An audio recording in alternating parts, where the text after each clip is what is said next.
To the cloud. Hello. Okay. So hi everyone. I am very excited to be here. This is my, I think, second North Texas support group meeting to attend. We were able to host a meeting in June of 2024 at the University of Texas at Tyler, and I was really glad to see we had a whole bunch of participation that day. People were driving in from all over Texas and Arkansas and Louisiana, and it was wonderful to meet everybody. But my name is Ashley Dalby, and I am a senior lecturer. I just got a promotion, very exciting. I'm a senior lecturer at the University of Texas at Tyler, specifically in the Department of Kinesiology, which is exercise science. And part of my job as both a teacher there, I also run the on-campus location for Kourage Health. Kourage Health is probably a name. It's Kourage that starts with a K. It's probably a name that you have heard before. It is a completely free exercise resource for any adult with any sort of chronic condition, whether that's high blood pressure or diabetes or myositis, whatever. They I used to work full time for Kourage Health. It went by an older name. It was called Footsteps for Life for a lot of years, and they changed their name a few years ago, basically to honor the founder, Dr. Gary Kimmel, who passed away a few years ago. And so, but like I said, I worked for them for so many years, and then I was teaching part time at UT Tyler and TJC. And then a full-time teaching position opened up at UT Tyler in my field. And part of the job description was you would open up an on-campus Kourage Health facility. And I thought, well, okay, I guess that job is for me. it was pretty miraculous. So started teaching there. And as with what I do at Kourage Health, we're open on campus 3 days a week. We exercise with people from the surrounding area. A lot of our participants live pretty close to the university. Manuel has come and exercised with us before. Joe used to live right there in that same area of Tyler, and so I saw Joe 3 times a week. I mean, we exercised, and I love having a foot still in the clinical world, and I'm not a physical therapist. I'm not an occupational therapist. I am an exercise physiologist, which essentially is like what you would do if you didn't go to PT school, you didn't go to OT school, but you wanted to have a lot of specialization beyond something like a personal trainer. So I have a lot of experience working with individuals with various chronic conditions, including Parkinson's disease, including multiple sclerosis. And thanks to Joe, thanks to a few other people, I have a lot of experience exercising with people who have myositis, specifically inclusion body myositis. It is challenging, as you guys know much more than I do. And so I feel very grateful that I've been able to be part of Joe's life for so long, to be part of the 3 people that I'm working with currently, and to see them get stronger, to see them like deal with challenges that are everyday movements, but we're tackling it together. And I'm really happy that I have a job that allows me to expose my students to other people who need exercise, and I can combine my 2 worlds. I love teaching and I love helping people. I mean, that sounds so silly, but that's what I love. So I am in a really great spot. Love my job, and part of my job right now is I've partnered up with one of our newer professors in the kinesiology department. He's a biomechanics expert. He is a neuromuscular control expert. And he's a relatively young guy. His name is Uyung Jeon, and he's originally from South Korea. He got his PhD at UT Austin, and then he was doing a postdoc, I think, in Maryland when we hired him. So he came in, and one of the things that I loved about him so quickly was very enthusiastic. Like he is pumped about everything. And he really likes having undergraduate students help with his research, which was much needed for us. I mean, it really kind of revitalized our kinesiology program. So he met me, and he learned what Kourage Health was doing, and he learned that, man, I exercise with 3 people who have IBM.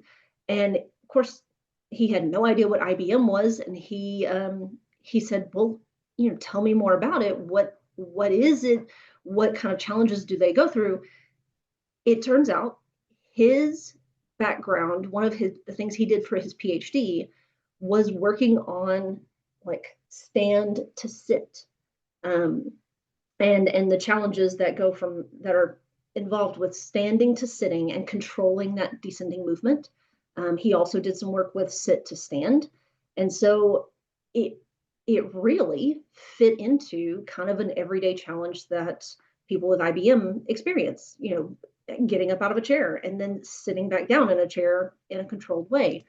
And so he developed a research protocol, and we have now put together a pilot study. It's funded by MSU. Manuel really helped us get some initial funding so that we can support people traveling in and taking part in this study. And so I recently put together a quick little video. I wonder if I can share my screen and let you see it. I don't know, but we're going to try. Nope, I cannot share my screen, but I'm going to send a request. Hold on. Yeah, I'm allowing. I will allow it. It popped up a thing saying, "Well, okay, I think we're good. Yeah. Yeah. Well, I don't see them yet. Not yet. Not yet. I will get it. Okay. Great. Thank you so much for being here today. There we go. It's coming up. No, you're good. Okay. So I'm going to put slideshow on, and hopefully we'll be able to hear the video. I just copied it over from my YouTube. And of course I can send out, I'll make sure that Rachel has the YouTube link so that we can send this link with Ashley, just some pre-tech. When you hit the share, did you click share sound? Oh, okay. So unshare. Okay. And then, stop your share. Oh, share sound. Hey. Share sound. Perfect. So now, but I didn't see it. Okay. I think we're sharing sound now. Okay. You can, I should know how to do this, but I don't teach online very often. I'm an in-person person. Okay. So let's see if it works. It's a pretty short video. It's 2-ish minutes, maybe 2.5. But it gives a better visual of what our study is doing. And then of course I can fill in gaps. I can answer questions, whatever you're thinking. So let's go. We can hear sound. Thanks. Just a little music.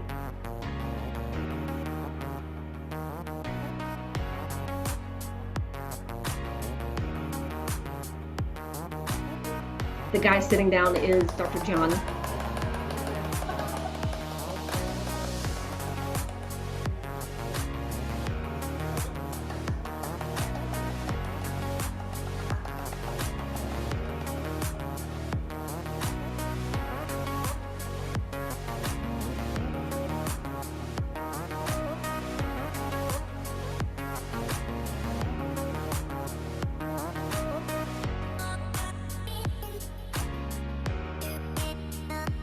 Yes, there is a safety harness the whole entire time.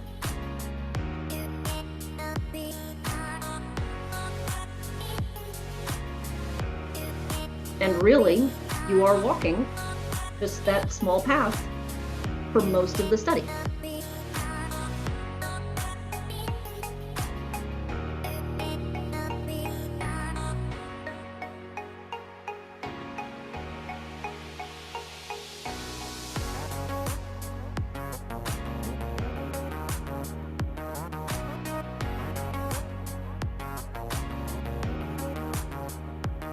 This is specifically, we test for stand to sit. So getting up the chair, really tough for a lot of people, but we're starting from a standing. Ready, go.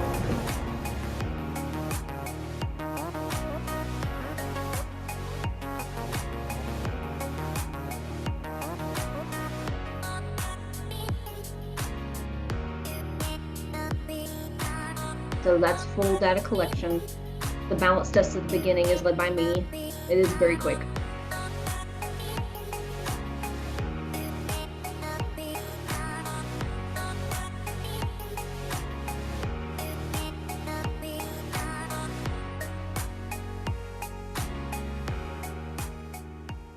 Okay.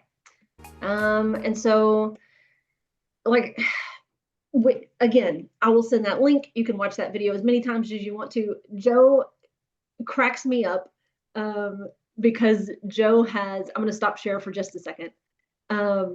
Joe is cracking me up because Joe keeps texting me how many views that video has on YouTube, and he's so excited. Like it's the number is getting up. It's very cool. But let me go back to the PowerPoint really fast and just highlight the few things that I put on there. So I didn't want to flood the screen with words here. We are recruiting participants probably through the end of next spring. This is a pilot study, so we're planning to have at least 10 people if we can get at least 10 people. Obviously, if we can get a few more, that would be great. We would love more than 10. But the ultimate goal is that we're submitting this same study to the NIH, the National Institutes of Health, using an R15. And just, I don't even know what type of grant it is, but it's some sort of grant through the NIH. And Wu Young is doing all of that. So we're submitting it through them. We're hoping to get a ton of funding and to make the study a much bigger study. So hopefully, if we get that, then we would be able to recruit over several years, and we would be able to get like travel costs fully reimbursed. And so we would recruit from all over. As of now, since it's a pilot study, it's 1 day of participation. It's only about 3 hours of data collection, maybe 3 hours and 15 minutes or so, since we're including a lunch break. It is located in Tyler, Texas, on the UT Tyler campus. We have that setup of the harness with the big crossbar, and all the cameras are in the room, so we can't move that. Unfortunately, I would love to be able to like move stuff and set it up somewhere a little closer to more people, but it's a fixed location.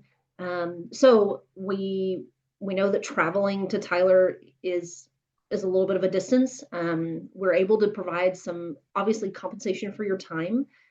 So the time that you are literally doing data collection, we're going to compensate you for that. And then we are able to provide reimbursement for some travel costs. So essentially, if you're driving in, we can give you kind of the federal mileage rate for your trip to and from. And then if you are more than a couple hours away, we really want you to be fresh and well rested for data collection. So we're able to pay for a hotel stay in Tyler, and that way you can wake up the next morning, do the data collection kind of mid-morning when you have a ton of energy, and then be done and head home. So as you saw, and again, let me stop my share. As you saw from that video, the data collection is essentially walking about 15 feet, but you do have to walk kind of back and forth several times, and it does need to be unassisted walking. The research subject that you saw in the video, when she's out and about on her own, she uses a cane just for stability, but she's able to walk that 15 feet back and forth without that cane. She wasn't like real sturdy and real steady on her own, especially on the times where she's on one foot. And so obviously she was a little nervous, but one of my jobs during data collection is to to make sure that everybody feels okay, and to encourage breaks if we need to take breaks. Because I want you to feel safe. And that's one of the things that the safety harness does. Is I had her test it beforehand and be like, listen, this thing will hold you up. It will hold up to 500 pounds. So you are not going to come crashing down and hit the ground. I promise. So we're doing the little walking. The second part of the data collection is the stand to sit. And we test a few different things. We're looking at stand to sit with feet straight forward. And then Dr. John's, again, connecting it back to his PhD research, we turn the feet so that the toes face out and do the same thing, stand to sit with the toes facing out. The goal, ultimate goal, is we've got muscle activation data coming in to see which muscles are being activated when you do these various tasks. We've got joint angles coming in, and we've got center of pressure, because what you're walking on, there's multiple of them, force plates that give us, hey, where is your ground reaction force? The goal is to really determine, like pinpoint it if possible. Why does somebody with inclusion body myositis lose their balance so easily, especially while they're on one foot? So anytime that you're walking and you have to pick up your right foot in order to set it back down, right? So just walking, you end up on a single limb for just a little bit of time. It's a single limb support phase. And that's the most dangerous time when you're walking, is when you only have one foot on the ground. That's when people lose their balance the most. So why is it that someone with IBM has such a tough challenge to their balance in single limb support compared to another older adult who also has like a higher fall risk? They have balance challenges, but they don't have IBM. So we are collecting data on other older adults as well. We actually just did a data collection yesterday for a gentleman who was a medium fall risk, but doesn't have IBM. And so the goal here is to get data from both groups of older adults and see if we can figure out something specific that is affecting people with IBM. And if we can pinpoint it, then we can tell physical therapists, we can tell doctors, we can tell occupational therapists, hey, this is specifically what someone with IBM needs to work on. We know it has to be quadriceps strengthening. That's a kind of a broad general thing to work on. But is there something specific?